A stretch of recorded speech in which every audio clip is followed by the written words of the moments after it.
I'm Doug Doyle with the art of the story.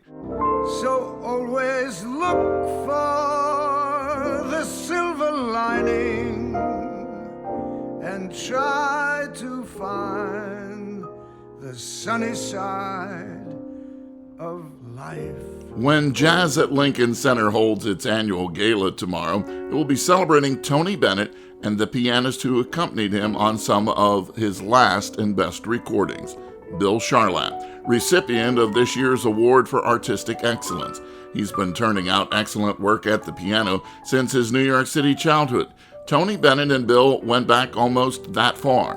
Charlap spoke recently with WBGO's Brian Delp about their collaborations. Whenever I listen to Tony Bennett, it really does dig. He dug down deep in everything that he was singing every single time, too, without exception. Well, that's true. Something I remember very well was playing a date with him in a very large hall. It was a large enough event where they actually had two screens like they have at the baseball games, so you can the see. Jumbotron. Yeah, the Jumbotron. Tony on Jumbotron. Well, the funny thing is, from the piano, one of those screens was like looking up at the top of a skyscraper, and I could see him in real close-up. Now, what I'm getting at is he was singing one of his iconic songs, something like The Good Life. I think that's what the song was.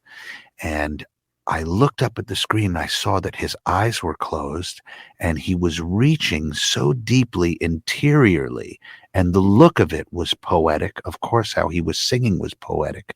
And what struck me at that moment is the deeper he reaches down, the further it goes out, like the roots of a tree.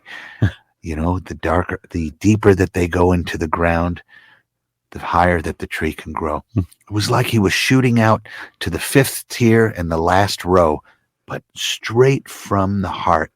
And that was one of the gifts that Tony Bennett had, in that he could make it feel like in a hall of 30,000 people that he was singing just to you. And indeed he was. Yes, the good life, to be free and explore the unknown. Just like the heartache, when you learn you must face life alone. How is that when you're actually on stage and playing with him?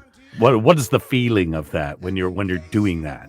Well, Tony was a jazz musician in the sense that he was always relating to the musicians that he was playing with.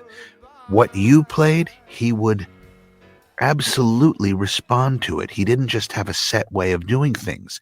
And he also would take risks and take you somewhere else. So it was always a dance. You can hear Brian Delp's entire interview with Bill Charlap at WBGO.org. I'm Doug Doyle, WBGO News.